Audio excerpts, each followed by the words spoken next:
Hey everybody, this is Dan. And this is Ron. This is a nominee questionable movies, and today we're talking about a movie from what is it, 1981, 1982, called Wild Style, directed by Charlie Ahearn, featuring Grandmaster Flash, Chick Stein, the a lot of old school, like very old school rap acts, a lot of people who probably were never in another movie.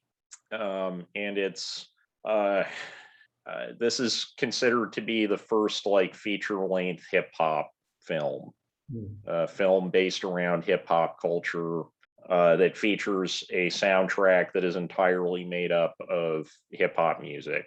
And according to at least allmusic.com and a few other sources I think would agree with this. I can't think of an earlier example, but the soundtrack album is probably the first example of like an actually sustained great hip hop record.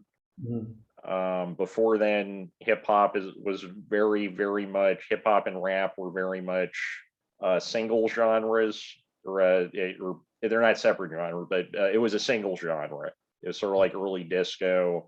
You got a lot of recordings that are, yeah, they're 12-inch singles or 45s, usually 12-inch singles, because you would have uh, the beginnings of sort of, here's the dirty edit, here's the clean edit, here's the like from pretty early on in the history of hip hop, the when you buy a 12-inch single, you're sort of getting this interactive kit, right? You're getting the acapella, you're getting the instrumental, you're getting all the basic components you would need if you wanted to remix any part of it. Uh-huh. Uh, but yeah, so the double disc um, soundtrack for Wild Style it's pretty great beginning to end, especially if you're into early hip hop like Mr. Magic, Marley Marl, um, that kind of stuff. And there is a weird connection to the band Blondie that I did not realize before Oh, we oh. started researching this movie. And Ron, I guess if you want to talk about that for a little bit, because you're definitely a bigger Blondie fan than I am, so you might have a little more insight to contribute. Uh, sure, but why don't we talk about the movie first? Oh yeah, yeah. So okay. Because I think So you talk about the soundtrack and the music, but I think it's not just a soundtrack; it's part of the movie, right? It's yeah, it's integral to the movie, and so it's a very interestingly structured movie. I guess the plot summary, as best as I can, the plot, there's not a lot of emphasis on plot in this movie. The plot is just sort of it's a clothesline to hang these absolutely excellent documentary style sequences around.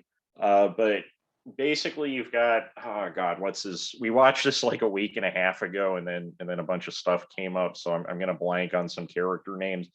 So you have a graffiti artist, you have a few graffiti artists, but there's one who's sort of the protagonist of the narrative. um, and there's some of the graffiti artists in this collective want to go off and do like public murals and kind of go legit versus trying to spray paint subway trains after hours. This guy kind of sees that as betraying the point of the graffiti culture.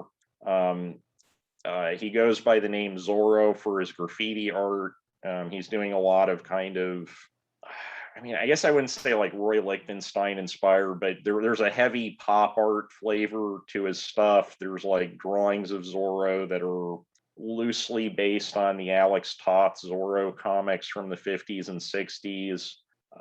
He's doing the big kind of like spray paint name tagging thing that was a huge part of graffiti art back then and continues to be a huge part of graffiti art to this day. and he does it. He does it. He's tagging his name Zoro, but he does it anonymously, so almost no Yeah, one knows who he is. Even sort of like the actual Zorro. sort of like the actual Zoro. Yes.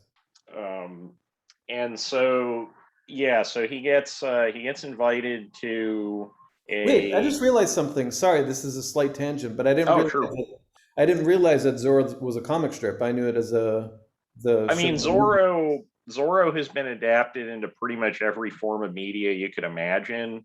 Yeah, yeah, I Um, knew it as I think TV and movies. I didn't realize it was a. yeah, and that could be, I mean, I'm presuming that just based on the style that he's painting Zorro in, I could be wrong on this, but there were, so Alex Toth, the guy who designed Space Ghost, who designed all the Super Friends Mhm.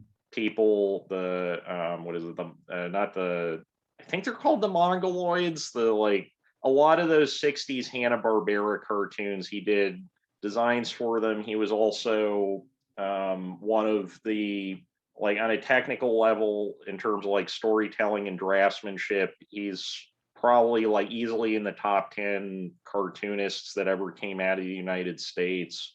And he did a lot of Zorro comics in the 1950s when that was a thing that was popular before superheroes took over the comics industry. If I had to guess based on the actual representations of Zorro that show up in the movie, the style of how he's illustrating Zorro would have been at least like fairly influenced by the Alex Toth version, because a live action version doesn't give you a cartoony, it doesn't give you a cartoony style to go off of. But I could be wrong on that. I don't know if anybody is still around that you could even ask that, but that's a fan theory, I guess. Yeah, yeah. Okay. No, Uh, no, I just didn't realize it was that as well. I mean, it makes sense. Yeah. yeah. I mean, they were popular when they came out, and then I think they were republished in a trade paperback maybe 15, 20 years ago that went out of print pretty quickly. Alex Toth is one of those guys where you can see the influence of his style all over the place in terms of animation and comics, but he's not somebody most people are going to know by name. Mm. He's I one knew of those kind. Zorro. Oh, I used to. I mean, I'm too old to have seen it originally, but I used to watch. I used to watch Zorro and the Lone Ranger hmm, on TV when they were in reruns. yeah. Zorro Zorro- is sort yeah. of like yeah, it's like a variation. He's sort of like a good halfway point. I don't know the actual like origins of the Zorro character, but he's like a perfect halfway point between like the Western hero and like the pulp hero, like the Shadow or something. Mhm. Yeah, like the kind of proto superhero archetype. Yeah, yeah. Um, and yeah, I mean they've kept making. There was that Antonio Banderas Zorro movie that I remember seeing in the theaters when I was a kid and really enjoying it. Yeah, it was fun.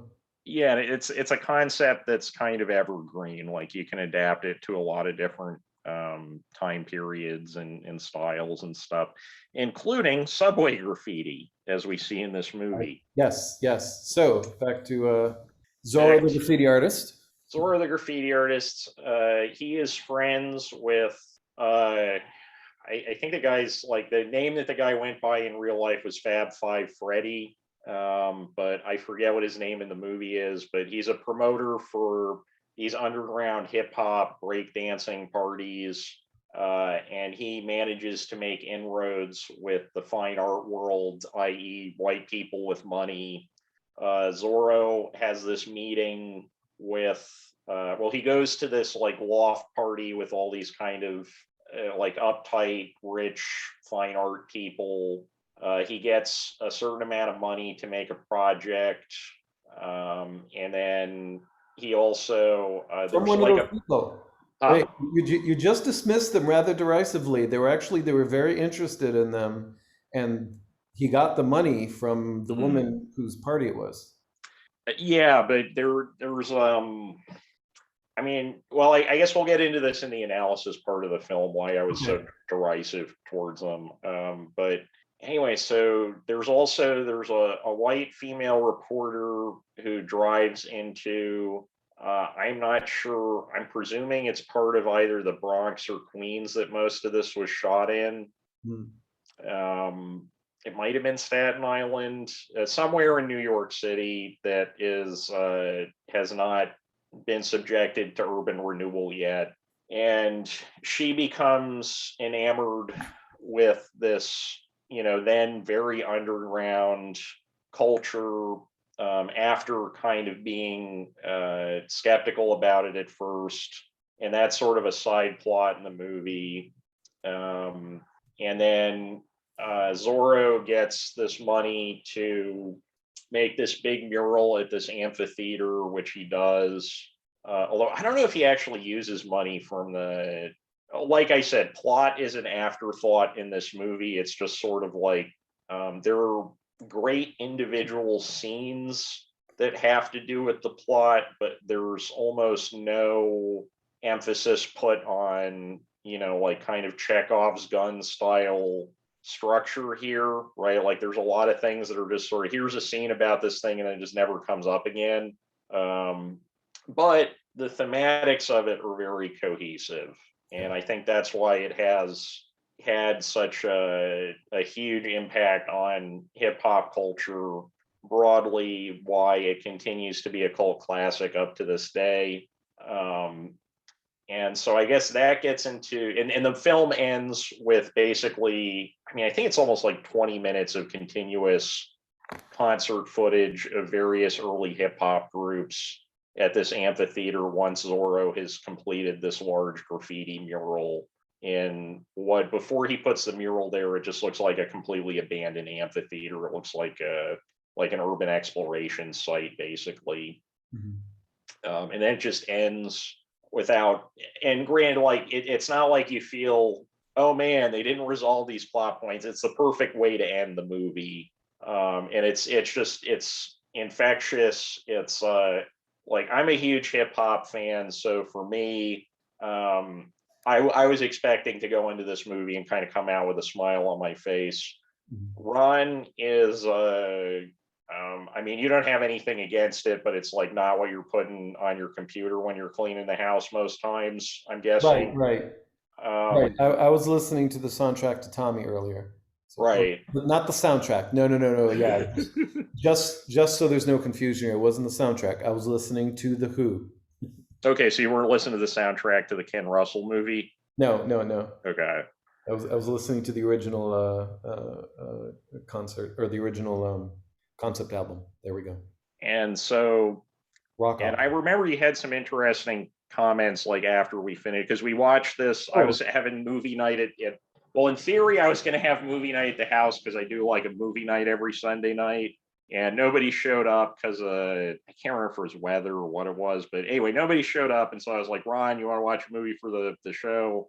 And I contacted Charlie Ahearn. He doesn't know me from a hole in the ground, so the email went straight to spam or something. But we did try to get him on the show to talk about this.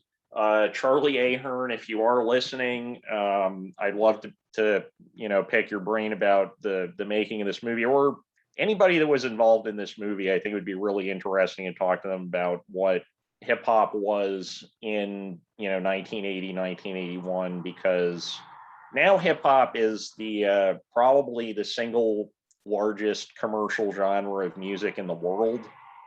Dan, yeah.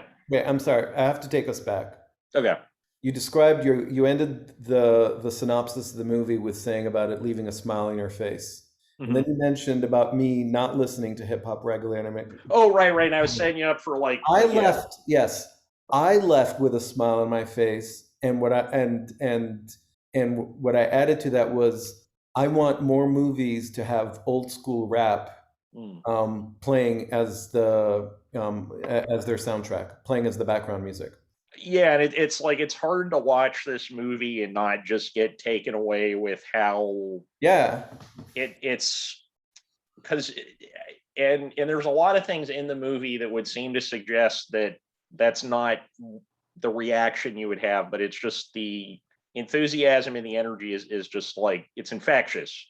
Totally. Right. Yeah. It's like you can totally see, because like Nas, when he recorded Illmatic, the first track on Illmatic, which is sort of like a skit, it's called The Genesis, and it's just him talking in the studio with a clip from Wild Style over it. Mm-hmm. Illmatic, for those who are not familiar, is I don't want to say it's like universally considered the greatest rap record that was ever made, but you can't have a discussion of the greatest rap records ever made without mentioning Illmatic.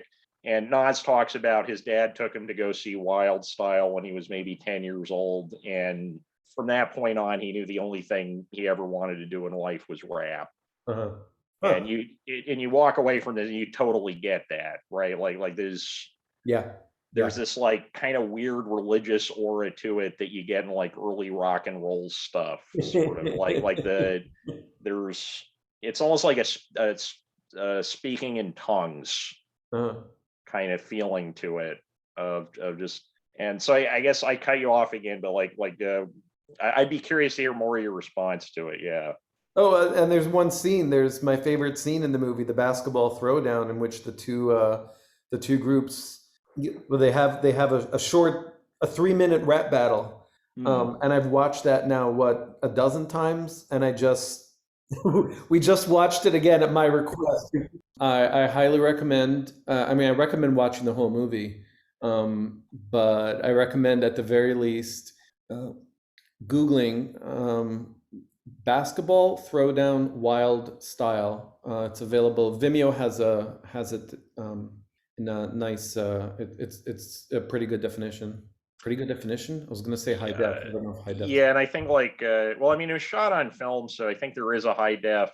I think Shout Factory put out, either Shout Factory or Rhino did put out a Blu-ray of this at some point, so you can get. Oh, okay. It's not a high budget movie.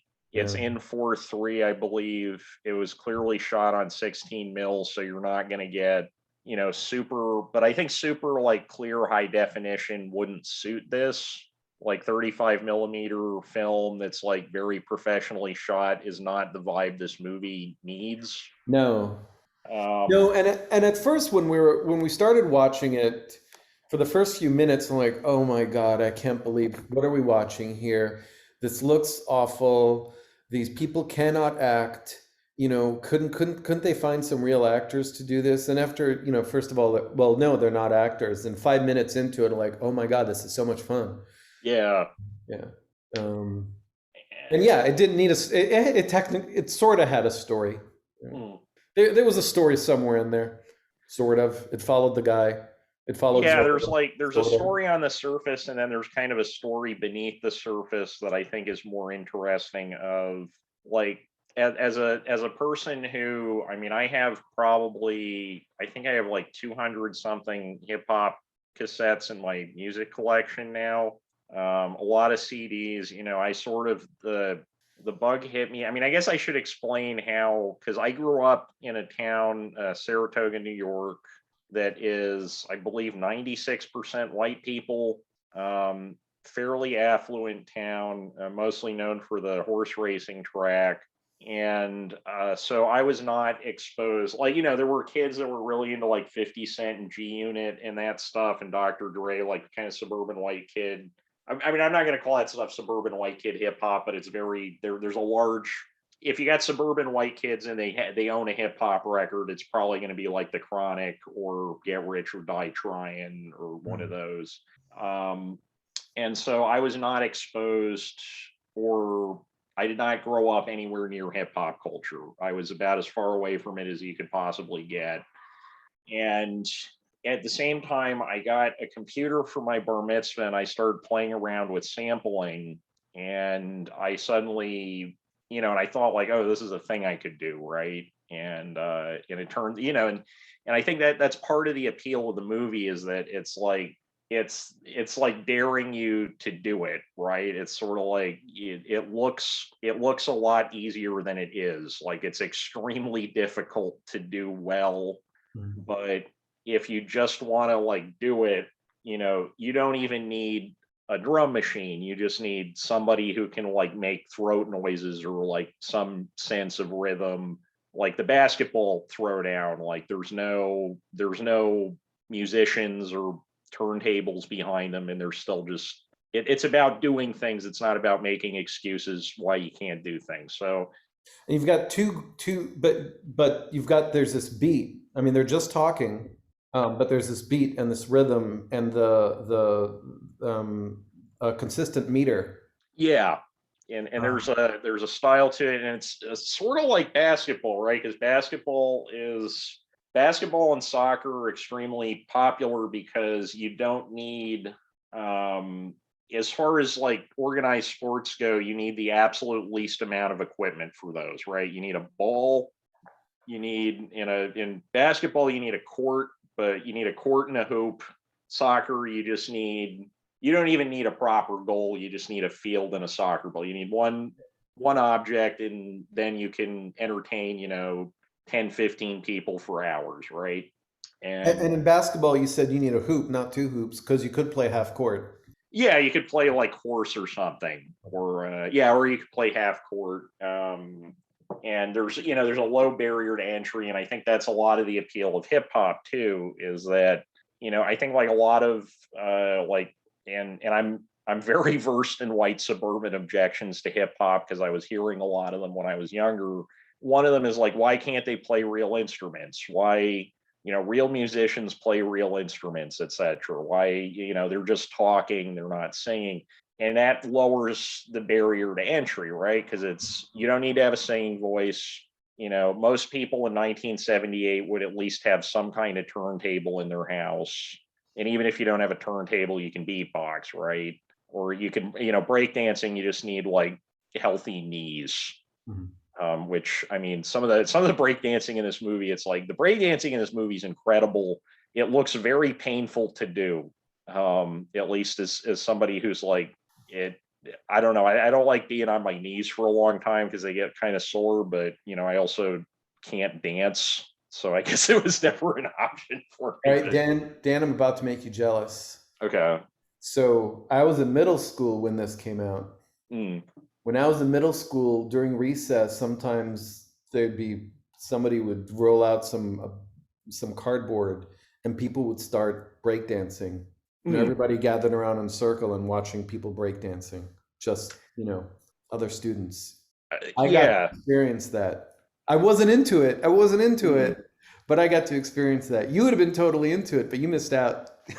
Well, I mean, it was still kind of confusing for me because, like, when I first heard these records, and granted, like the stuff I was hearing, G Unit, there are positive things to be said about G Unit and like the game and 50 Cent. But that's not like it's sort of like if you were this isn't a completely accurate analogy, but it's sort of like if your introduction to rock and roll music was the Monkees and you didn't know the Beatles existed, right? And so this is my idea of hip hop culture when I'm 15. And maybe now, I think when I was 15, so I go to the Saratoga Public Library, and they only have 2 hip hop CDs in the entire library, if I'm remembering correctly. They have Paul's Boutique by the Beastie Boys, and It Takes a Nation of Millions to Hold Us Back by Public Enemy, which, to be fair, if I had to pick like the two perfect introductory albums to what hip hop is and can be, I would be hard pressed to come up with 2 better examples. And they're wildly different records, even though they came out within like a year of each other. And to this day, like I could rap the entire first track off either of those records, probably at twice the speed of the record, entirely off the top of my head. Wow. They're just like burned into, and maybe if we stay on late enough and I get loopy enough, I might do it. But You can give us a 30-second sample. Bass, how low can you go? Death Row, what a brother know. Once again, back is the incredible rhyme animal, the uncannibal D, Public Enemy #1. 5-0 said freeze, and I got numb. Can I tell them that I really never had a gun, but it's the wax that the Terminator X spun? Now they got me in a cell because my records they sell, because a brother like me said, well, Farrakhan's a prophet, and I think you ought to listen to what he could say to you. What you ought to do is follow for now. Hear what the people say, make it miracle D of the lyrical. Black is back, all in, we gonna win, check it out. Here we go again. Bring the noise. Right, and I could, right, like that's way faster than he's doing it on the recording. Yeah. Wow, that was And I'm that was hearing excellent. this, and it's just like, wow, I don't even know who the fuck Louis Farrakhan is at that point, right? And then there's also like they're sampling all these soul records and stuff that like I'd never heard any of that stuff. Like my knowledge of soul music at that point was like Motown oldies compilations my dad had in the CD changer in the living room. Uh-huh. And and so I'm hearing it, and I'm like, wow, I could do this, right? And I couldn't, because it turned to like, we're talking about like Chuck D is one of the best rappers that ever lived, right? But there's this sense, there's not that barrier of like a sense of mastery that you get with like, if I hear I don't know, like a classical pianist playing Rachmaninoff, there is no sense in my head I could do this at all. Okay. I'm like marveling at it as wow, or like I don't know, somebody who can, like a great gymnast or something. I can't do that shit. Like I can, it's impressive to watch, but there's no sense of like I'm going to be part of gymnast culture or something, right? Like, Yeah. and these records blew my mind. It was really hard because I would go to the used record store in town all the time, and the thing about a record store, is a secondhand record store, is that what you're going to find in the bins is what people bought in the area. So there's barely, I mean, I think I had like 2 or 3 hip hop CDs. After that, I had a copy of like The Adventures of Slick Rick, I think 1 or 2 others. But that's just all that would ever come into the record store, because it's 96% white. There's nobody buying hip hop shit in the area. Mhm. And but when I got to college and I got to New York City, suddenly, yeah, there's a lot more of this stuff floating around, and it's a lot more easily accessible. And then, I mean, I don't think I fully grasped how to kind of read hip hop music, I guess, until I wrote all that stuff on Robert Ashley in college. Mhm. And one of the things that I asked in the Perfect Lives episode was like, was Robert Ashley into hip hop? Because there's a lot of similar thoughts, ideas, and approaches to music going on between Robert Ashley's spoken word opera stuff and hip hop. And you're kind of there is like a technical language you can use to describe it and kind of differentiate styles and like what's good and what isn't, but it's not the stuff that you're judging like a rock and roll or a pop record or classical record by and large. It's its own thing.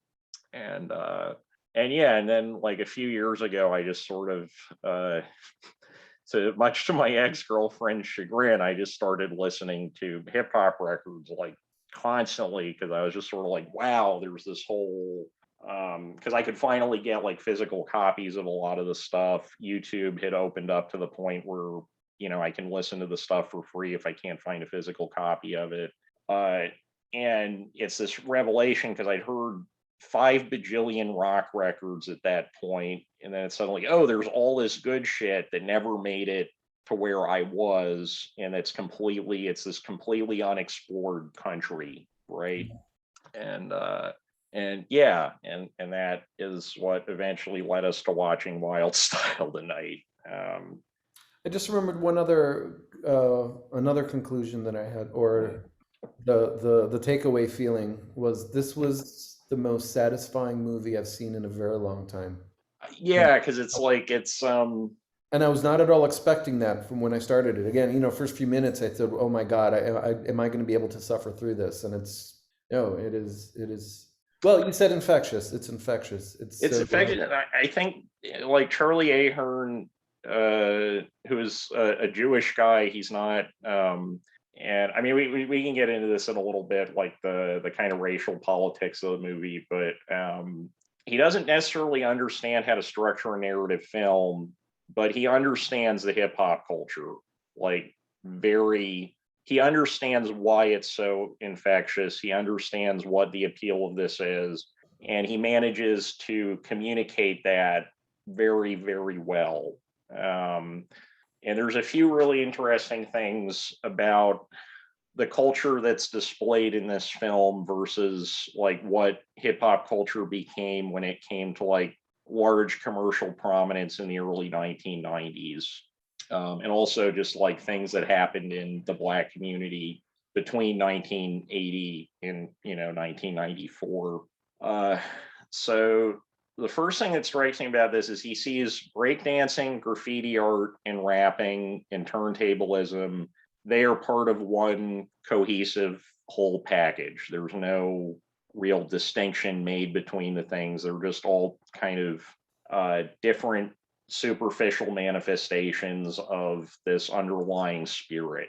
Number two, the Ronald Reagan through the Iran-Contra thing had not flooded the inner cities with crack. A lot of early 90s hip hop is, and stuff before then, but like I think it really comes to the fore when you have kind of gangster rap. Gangster rap doesn't really take over most of the genre until I would say like 92 to 94. And a lot of that is a direct response to just the kind of traumatic experience of basically the police being like the police, the CIA, etc., running a bunch of crack into the inner cities and just kind of putting their hands up. And it's like, we're just gonna, we care more about fighting communism in Nicaragua than we care about the lives of Black people in major urban areas of the United States. And you have these, they're hyperbolic, they're slightly exaggerated narratives, but they're coming from a real place. And I think that's to a lot of white listeners, the United States is an extremely segregated country to this day. Like when I was driving around making plain songs, you could always tell there was a Black section of town and there's a white section of town. And like part of that is redlining, part of that is just white flight. And so hearing these like gangster rap narratives, and also I think like most rap that to white listeners that is talking about crime, drug addiction, issues that you're going to encounter in these areas that you're not going to encounter in somewhere like Saratoga Springs, New York, in the same way. Like there are plenty of drug addicts in Saratoga Springs, New York, but it's a different social style and presentation of drug addiction, I guess, for lack of a better way to describe it. There's this feeling of like, oh, okay, they're making all this shit up, which is not the case at all. And so with Wild Style, what's interesting is you get to see kind of what it all looked like before a lot of it became a response to this like hugely traumatic spread out event in the Black community in the mid 1980s through like the after effects of Iran-Contra on the Black community in the United States continue up to the present. And it's just sort of, it's not as much about, it's not as serious, I guess. Like these people clearly believe in the culture and the positive points of the culture, but it's not as much about like what Chuck D kind of describes hip hop. And Chuck D is like a good Public Enemy doesn't really hit their stride until like 1987. So they're kind of one of the first groups that are on the other side of this divide. And Chuck D would describe it as the Black CNN, right? He's like talking about stuff that the actual CNN is not talking about anything that's going on in the Black community at that point, or really up to the present. Like there's not, Wolf Blitzer does not understand what's going on in Harlem, New York, right? Like, and so yeah, you just get to see it in this sort of without the baggage. Like you don't need to understand a ton of the context of race relations in the United States to come away from this movie thing like, wow, this is exciting, this is something new. Although I mean it's there.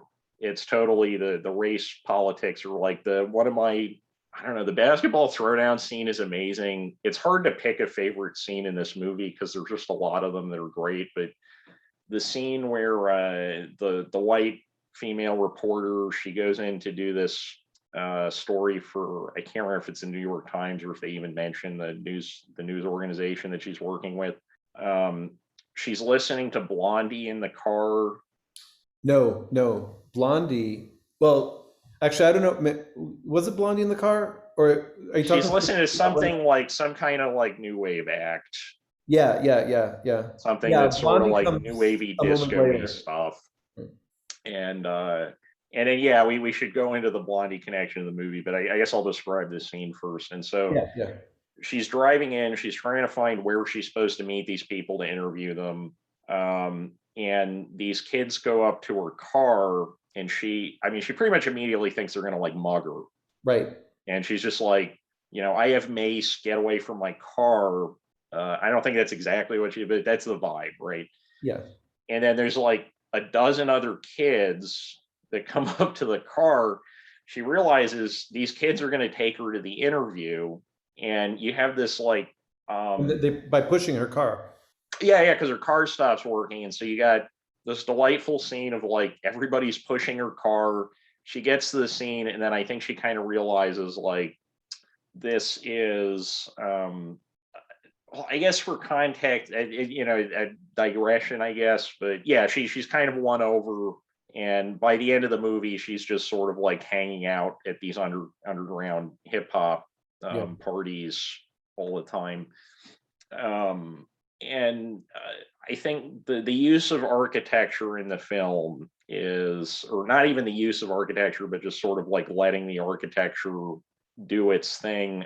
You have some of the most dilapidated buildings I've ever seen in a movie, right? Like every building in this movie looks like it could have come out of one of those German Rubelskammer, like the movies that were made right after World War II, where there's just like these tracking shots of like buildings without roofs. Year Like, zero.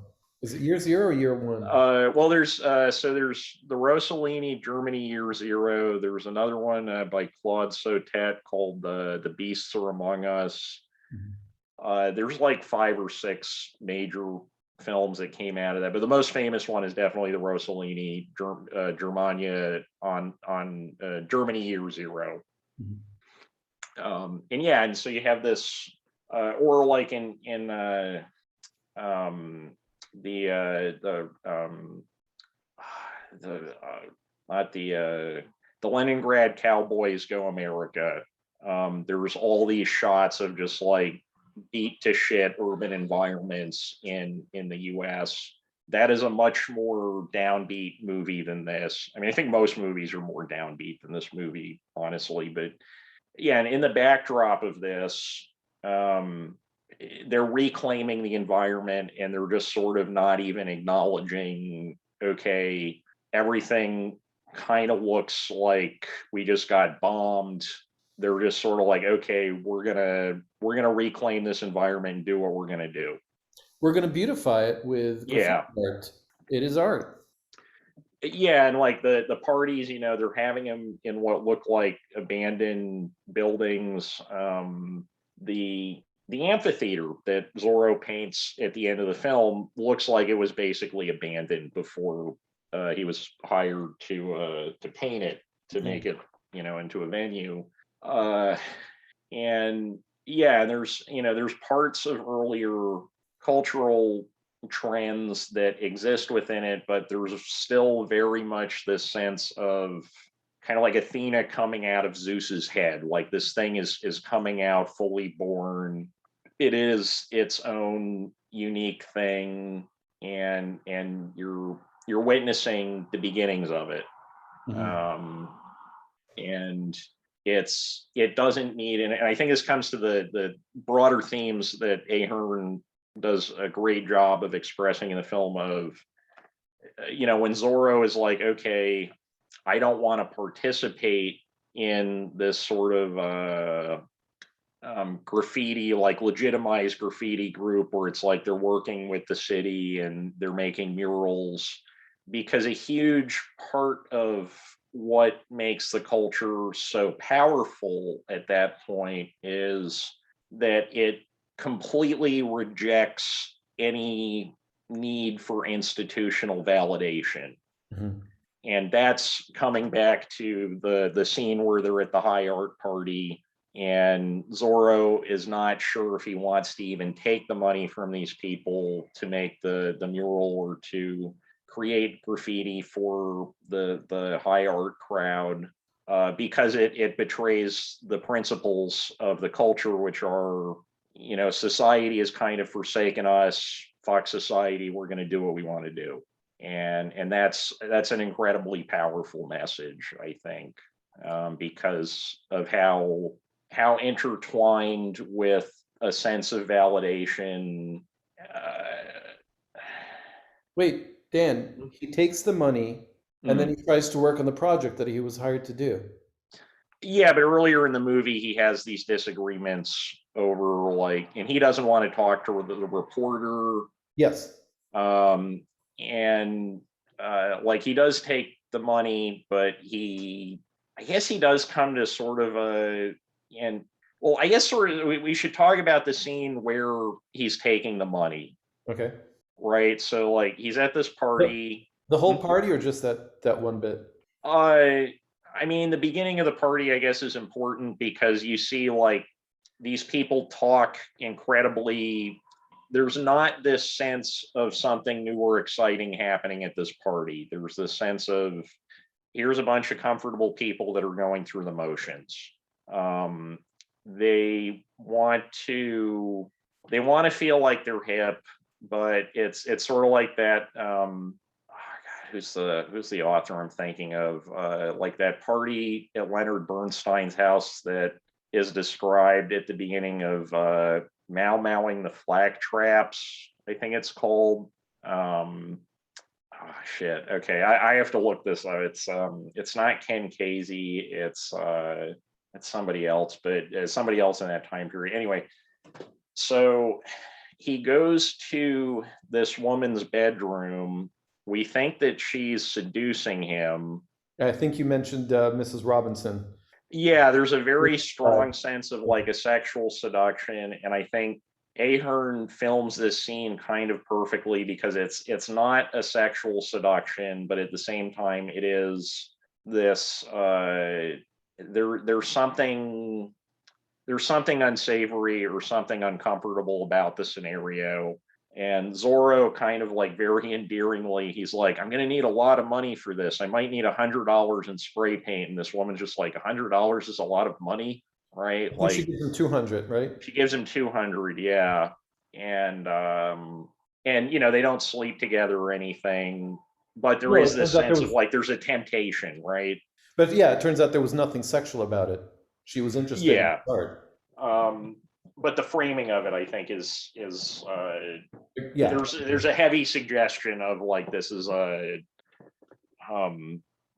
religious temptation in the sense of Christ's temptation in the desert or something almost. And yeah, there is this sense of okay, is this going to corrupt this thing if suddenly it's looking for institutional validation? And I think to an extent it was corrupted by this need to seek out institutional validation. You have kind of the graffiti of somebody like Banksy versus the graffiti that you see in Wild Style are two almost completely unrelated things. You have one guy who's a PR master who knows how to play with the high art world, and kind of he does his little things that are PR stunts, but then he still gets a giant paycheck for a chunk of wall that he painted on at the end of the day. Okay, but within the context of the movie, do you feel that Zorro was corrupted? No, and he kind of he does come to I guess a positive way to reconcile the two things. Yeah. He figures out how to do his own thing within that. So this is the reason I challenged you on the summary of the party, and that wasn't to say that nobody at the party was uptight. There was one person in particular who was uptight, and it was great having him fast. Is it Fab Five Freddy? Fab Five Freddy. Thank you. I kept wanting to put fast in there. Fab Five Freddy is talking to him, I think. And it's clear they're from different worlds, and there's definitely a meeting here of two different worlds. And there's a sense by there's definitely a sort of a meeting of the other worlds. But after a bit, I thought it was going to be these rich white people looking down on this black guy and this Hispanic kid from the Bronx. I checked, by the way, it's the Bronx. Um, and who are these people in this sort of this very othering? And I think after a few minutes, realized like some of these people are genuinely interested in. I wasn't Mm, certain. In the background, Rapture is playing. So this is where mm. Rapture by Blondie is playing. And I was like, oh my God, I can't believe they're playing Rapture with that awful rap. So afterwards, I looked it up, and yeah, I don't, Dan, I'm not this major Blondie fan. I just knew Rapture. I knew Well, you're a bigger. Rapture. I'm not really. I Oh, mean, there's like a few Blondie songs I like, but otherwise, I don't really care about Blondie.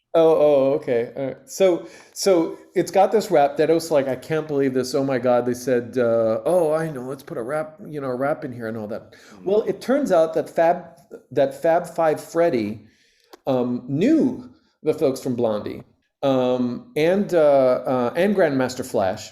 mm, And the music video for Rapture has Fab Five Freddy. Grandmaster Flash was supposed to be there, but he didn't show up, so Basquiat is in there instead. mm, And okay, I'm not going to pronounce the name correctly, probably, but Lee Quinones is mm. the graffiti artist in there. That's the kid that plays Zorro. Okay. So he's in there, and it turns out that Debbie Harry and I forget who else in Blonde Chick Stein, and Chick Stein knew. and he also contributed some of the beats on the soundtrack. Okay, and and he said, "Oh, I want to do rap too." They were like, "Wow, this music's great. Let's include this." And so turns out he was really interested in 1950s science fiction movies. And Mm. so that's why we get the whole thing with Mars and flying cars and all that. So it wasn't just some random stuff in there. So it may not be the best rap in the world. Song was immensely popular. Oh Uh, yeah, and it's supposed to be it's a tribute to Grandmaster Flash. yeah. So Yeah, so the worlds and are actually connected. So I think yeah, and and I think like a lot of punk, like punk was a very white phenomena uh-huh. by and large, and I think to this day punk was. I mean, I'm not saying there weren't, there's sort of like punk disco crossovers when you're getting into like what became new wave, like ESG, the people who did Moody, which I love that record. It's such a great record. But um, you have the artists themselves are listening to a ton of black music. Like the Clash recorded a rap record. I want to say '79. It's on Sandinista. It's This Is Radio Clash, and they're recording reggae tracks. There's a lot of like as punk kind of gets out of its, we're going to do very aggressive pastiches of early rock and roll and rockabilly stuff into expanding outwards. The main reference points that they keep coming back to are reggae, early ska, which is a lot closer to like 60s Motown than it is to like 90s ska, like Real Big Fish or something like that. Or like Elvis Costello was sort of misclassified as a he had like a punk attitude, but he's not really making punk music. But the first record, Watching the Detectives, is a reggae track, Okay. right? And there was this heavy interest in it, which I think was somewhat betrayed by the audience for the stuff because they felt as if because you have two music genres coming to prominence that began as these underground phenomena of marginalized groups. You have disco, which began as like a thing in gay clubs in the early '70s, and you have hip hop, which begins in as it's part of it's a black subculture, and so this feeling of punk and classic rock fans, they're very threatened by this idea of the music being integrated. That's where you end up with like the disco demolition derby thing. You end up with a lot of this stuff where there's just this extreme hostility to people using synthesizers or incorporating black or gay music into, or LGBTQ plus now would be the correct term, music into this thing that they feel like they have ownership over, which is like ironic, right? Because like classic rock, Led Zeppelin, they're just stealing riffs from old blues guys for the most part, right? And not paying them. Uh-huh. The Rolling Stones were a lot better on that front. And the Rolling Stones recorded a great disco record, like Miss You is a disco record, the first song on Some Girls. They're much more open to it. Maybe not Led Zeppelin. I mean, I personally don't like Led Zeppelin. I know there's a lot of people that swear by Led Zeppelin. To me, it's just sort of like, it's just like very bombastic plagiarism. And then the members of the band were, they basically abducted a 14-year-old girl, Lori Maddox, if you want to look it up. Or watched Almost Famous. Oh yeah. There's a fictionalization of that, but Led Zeppelin were kind of, yeah. And I mean, also like the beginning of Stairway to Heaven is totally ripped off from it's a song by Spirit. Anyway, they're stealing a bunch of shit. They're very charismatic live, but it's like whitewashed black music essentially. That is Led Zeppelin to me marked the point where rock and roll becomes completely and utterly co-opted. Which hip hop was never co-opted, because hip hop, because of the there's like kind of like crappy white hip hop, there's Vanilla Ice, but Vanilla Ice is not the Elvis, right? There never was really the closest you have to an Elvis is like Eminem, and Eminem is he's extremely good at what he does, and he's coming out of it with this very strong appreciation for what came before him. I think like a lot of the kind of white suburban criticisms of hip hop, like, oh, okay, I don't understand what they're saying. That's intentional, and that's part of the genius of it, is that it can't be co-opted because it's so intricately tied to like the urban vernacular of the black culture. Where was I going with that? We got off on a tangent. Anyway, so Blondie. So they record this song, and they're kind of like Fab Five Freddy has this connection to Blondie, and Blondie, I'm pretty sure, and Blondie were experimenting with disco too. Like a thing that people forget a lot about Heart of Glass is that you know who the producer on Heart of Glass is? No. It's Giorgio Moroder, the guy who produced all the Donna Summer records, the guy who produced like the Donna Summer version of MacArthur Park. Okay. He's like this huge disco producer out of Italy. They got really into disco really early. And he produced like a lot of the iconic disco records of the late 60s, or late 70s, excuse me. And like Debbie Harry is just like, I want to work with Giorgio Moroder. I've got Heart of Glass going through my head now. Yeah, and it's totally it's a disco beat. It's a disco production, yeah. Whereas Blondie kind of starts out as this poppy punk band.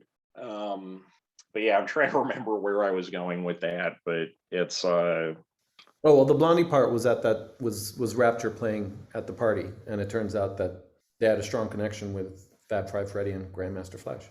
Yeah, and they kind of they helped to get the movie made, because getting funding and distribution for a movie like this, because like in 1981, I mean, you were alive then, so you might correct me if I'm wrong on this, but most people's notions of what rap was like, it was the Sugar Hill Gang, basically.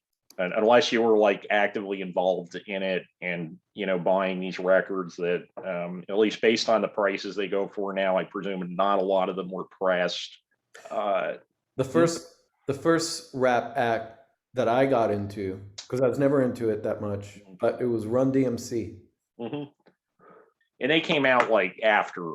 Yeah. So there's not like between Wild Style, the first $1 million+ selling hip hop record is Licensed to Ill by the Beastie Boys. That's 1986. So there's a full 5 years between the two things. Yeah. And Run DMC, I think the first Run DMC record's like 1983, so it's not too long after this. but yeah, most people don't know what hip hop is beyond Rapper's Delight in the Sugar Hill Gang, or maybe like the. I mean, I guess there's a whole discussion that could be had whether the First Class Poets record is a hip hop record or not, and that was like 1972, I want to say.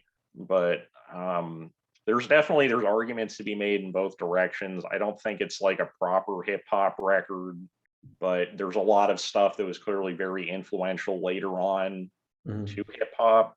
And I mean, it's a great record either way. Like you should, if you never heard it and you're listening to this, you should go check that out. But mostly because they're not rhyming, they are talking over the beat. But at the same time, if we're just talking about talking over a beat and kind of doing a poetry thing, like you could go back to like Arthur Brown Fire, you could go back to Red Sovine Teddy Bear, those truck driver records.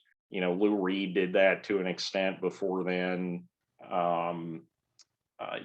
You don't really have I mean, like Blowfly, I guess you could say. There's a I'm blanking on the name of the track, but there's a track that he did, I want to say in 73, that like there's a decent claim on that being the first rap record.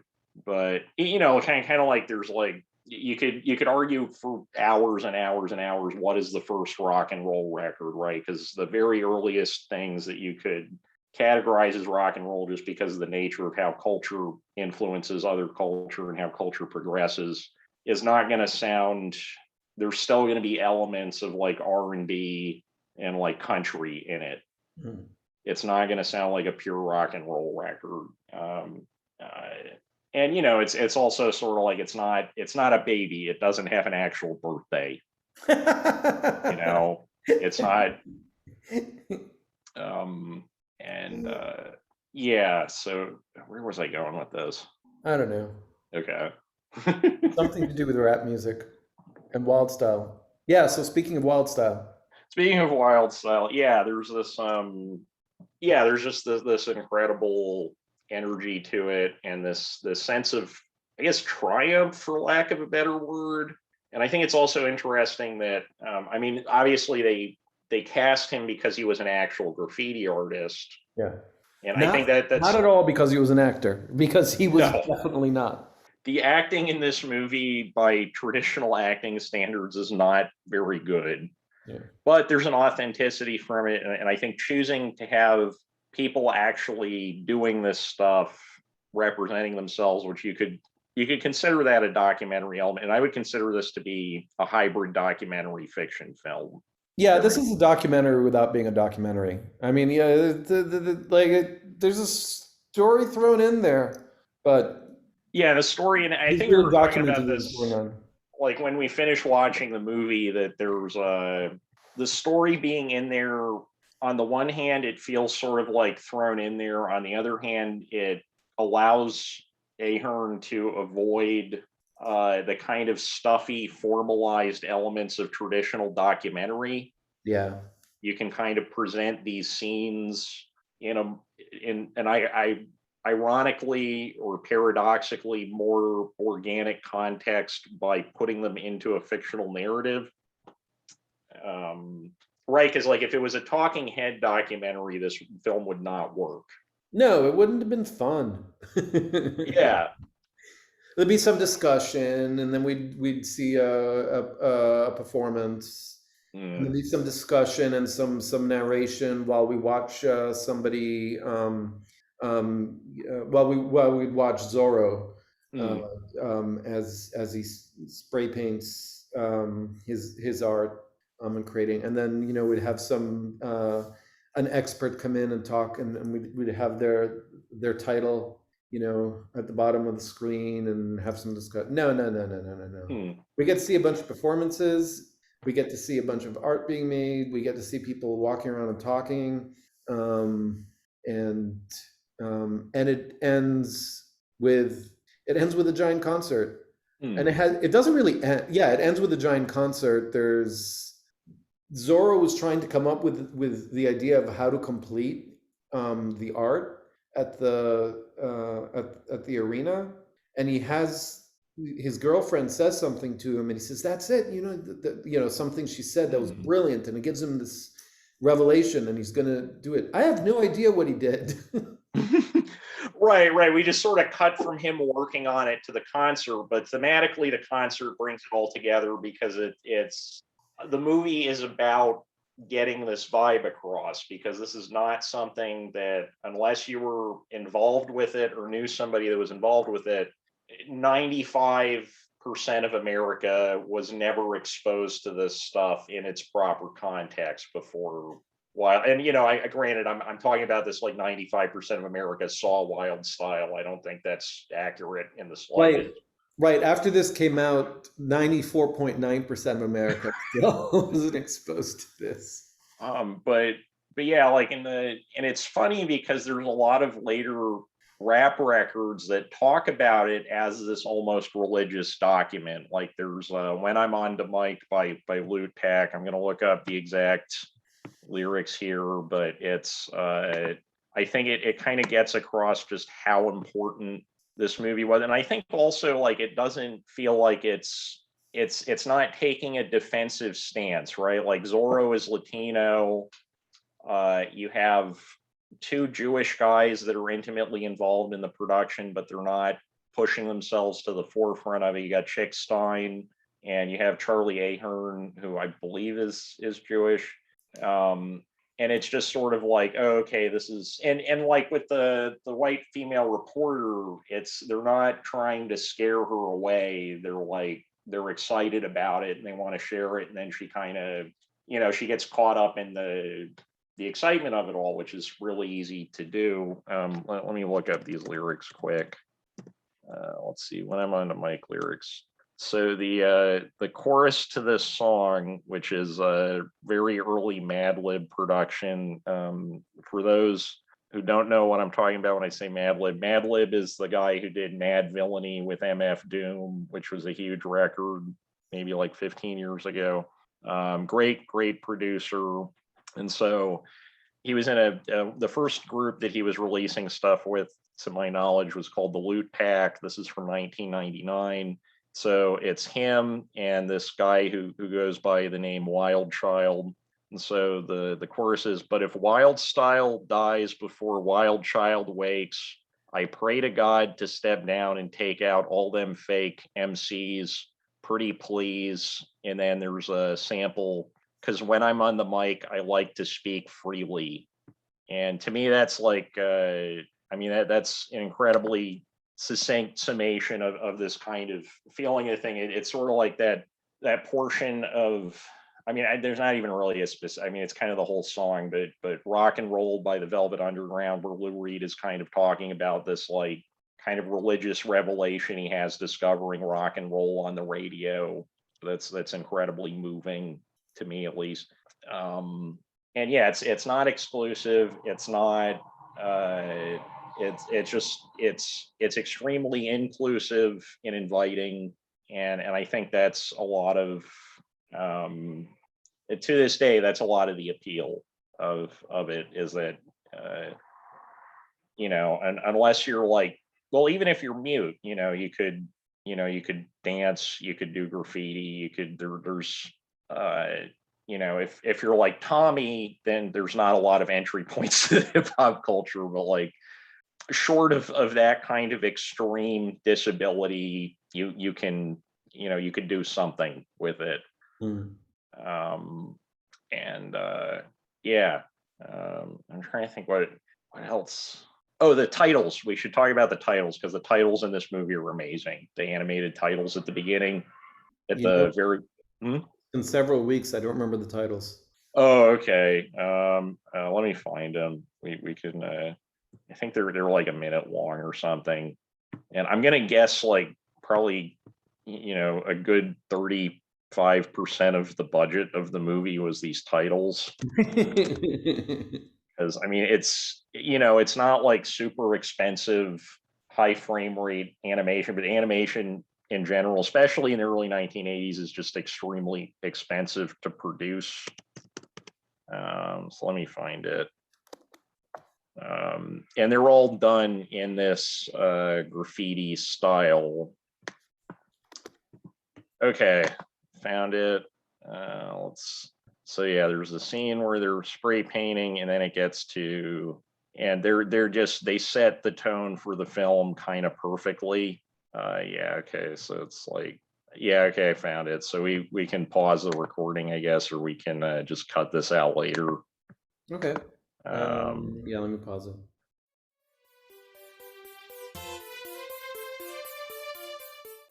all right, cool. So we just rewatched the title animations and The fun title animations. the very fun title animations, and they're all uh, they set the tone for the movie kind of perfectly. Like you have this morphing graffiti um, to an extent where it almost kind of draws a line when I was watching it this time between sort of the kind of breakdown of letters that happens in graffiti tagging, right? Because it's a lot of times it's abstract to the point where you can barely read it for artistic effect.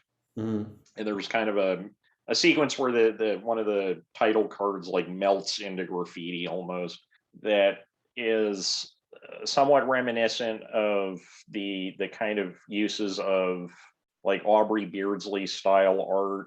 I believe Art Nouveau is what I'm thinking of, in like psychedelic era concert posters where you have kind of the words are sort of melting, and so you could and though those are kind of tied into pop art, and I think there is a kind of line to be drawn between pop art and graffiti to an extent.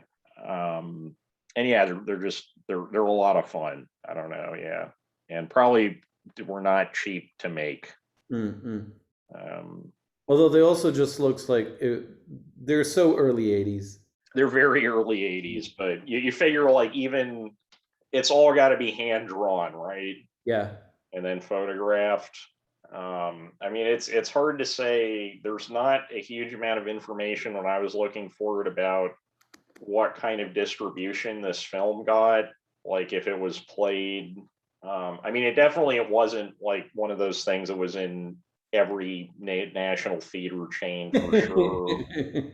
I don't think it was just being shown in art museums though. And it's hard to say like what, because I don't know. I mean, it probably got screened a few times at places sort of like Anthology Film Archives where the avant-garde community was, but it's just hard to say because there's not a built-in already existing distribution structure for things like this in 1982. Mm-hmm. So if you were involved with the movie, um, contact us. We'd love to talk to you about if you can remember or fill in some of those gaps. It would be really interesting because there were other hip hop movies that came fairly soon after this. There was like Beat Street in the original Break-In, which Beat Street was 1984. I forget when the first Break-In movie was, but it couldn't, like, it's got to be like 85 at the latest. Well, let's see. Frick Frack, 1939. No, that's not the right one. That's the first thing that gets returned if you go to IMDb and put in Breakin'. 1984. Okay, yeah. So 84, there's a few other. And Beat Street must have gotten at least some distribution because, like, I found multiple cassettes of the soundtrack in my years of record dealing. So, I mean, granted, it's not like although I think also like film distribution it was in the process of getting incredibly consolidated at that point, but it wasn't actually consolidated to the point where like now you got two kinds of theaters basically. You got small theaters that do revivals and artsy stuff and are surviving on like grants or a very small budget. And then you have AMC theater chains. I think there might be one other major theater chain left in the US, and their entire existence lives or dies on like Disney and Marvel movies at this point. Mm-hmm. Um, they don't really have, I mean, nor do they really care about, I think, I mean, I'm sure like the head of AMC theaters probably wishes that there was a little more wiggle room and they weren't completely dependent on whether Disney's going to release stuff video on demand or not. But that would not be the haven for a place for a film like this at that point in time either way. And I mean, if a film like this was made today, it's very hard to imagine where it would get theatrical distribution. You know, if like a cultural movement like hip hop culture came out of nothing seemingly today, and there was a movie like this, yeah, it's a. I mean, I guess it wouldn't break in a feature film. It would probably break in like a few viral short TikTok or YouTube videos, because those are much more vital and relevant, I think, than feature length films to the larger culture at this point in terms of bringing out new cultural ideas and genres and things like that. Okay. So I guess if we exhausted the subject, I think so. do you have any final thoughts? I do have one thing to say. Well, I'm a T. I want to get you on a quarter beat, Charlie Chase. Cold Crush. Charlie Chase, as cute as could be, you sell your soul to the devil to play like me. Well, I'm the R. Ruby D. And you got a lot of nerve. When you play against me, you know you're gonna get served. Cold Crush, Shady L, the Lords of Lords, and Ruby D, my man, your shit is on the board. You didn't think I was going to get through this episode without playing Basketball Throwdown, did you? No, I don't think so. We played it right before we started recording, and I sent it to Pete and Sarah earlier because I was like, okay, this is part of the November programming block for movie night. And because I was going to show some French New Wave thing, and I was like, no, fuck it, I'm showing Wild Style. And what they say? Well, I haven't checked yet because I've been on video call with you and Matt pretty much since I sent it. Oh, okay. But yeah, you could check it. You could check it real time. I mean, it's definitely going to be a bigger hit than the trailer for Black God, White Devil that I sent them. That it's the extent of the visceral reaction that got was like shocking to me. I can see that. It's a freaky trailer, but it's the best Brazilian movie ever made, probably. That doesn't make it any less of a freaky trailer. That's true, yeah, and it's not working by U.S. movie standard. I mean, granted, I showed the trailer for Hoxon last night, and it was like mutiny. Yeah. I'll say yeah, nobody. Which I don't know. It seems Halloweeny to me, right? It's got like you got like the devil, you got witches, you got. Well, it's Halloweeny, but almost no one's going to want to watch it. I don't know. I saw it. I'm not saying it's not. I thought it was pretty fun, but it's you need like a certain kind of, I guess like horror films and Halloween crap in general. It's not a thing I have my finger on the pulse of, because I don't have quite the like secular but vaguely religious attachment to Halloween that a lot of people do, because I don't think a lot about clothing, right? Like I have kind of I have 20 of the same outfit and I just wear them. So the idea of like dressing up or whatever feels like homework to me. Dan, Saturday night you asked, do you want to see a 1926 Japanese silent movie? And I said yes. And I was expecting the Japanese equivalent of Buster Keaton. What we got was an experimental movie set in a mental institution. So if I'm going in and I'm saying, I really like Buster Keaton, or I really like silent movies like Buster Keaton films, and you give me that, I'm going to rebel. Right. I didn't. I really enjoyed the movie and I really got into it, but also because I realized after about 30 seconds this isn't Buster Keaton. It's like, no, I don't think there was a Japanese. There's like a French sort of equivalent to Buster Keaton. I'm blanking on his name right now, but yeah. But silent comedy was mostly a U.S. thing, like in the sense of like the Chaplin Keaton kind of movies. Right. So, Um, and I'm making it broader because I'm not saying not even just comedy versus drama versus whatever. right, and like Hoxon, when I was showing the silent trailer, film. I was showing it to people that didn't even like Charlie Chaplin. Yeah.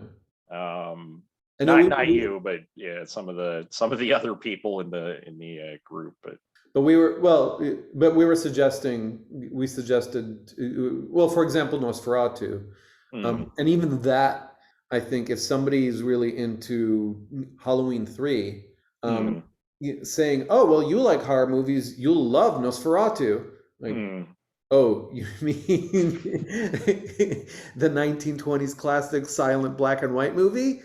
And I guess it's like, no, I like Halloween 3.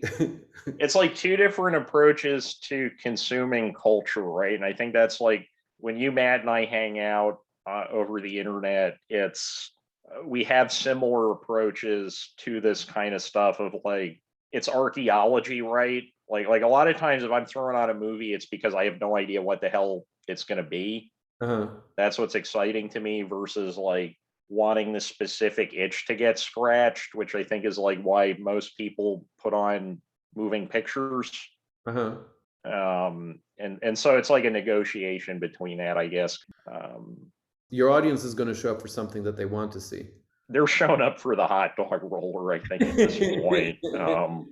Well, this time, yeah. Well, I mean, it's still here. I cleaned it. I'm making more hot dogs on Sunday, but yeah. So we played the basketball throwdown, and I guess I'm Grandmaster Dan, and I'm here to say this was the Anomaly Movies podcast, and we're here to stay. And I'm not even going to. You're not even going to try. Because I'm rapping Ron, and I'm gonna get high. And we'll see you next week. All right, take care, everyone. All can't ball. You're all can't ball. I'm the K, and I'm not the fake. You know I eat your ass up like a steak you take. Cold crush. You know the all game is legit, and when we get on the court, I'm gonna stick your shit. The W. Whip.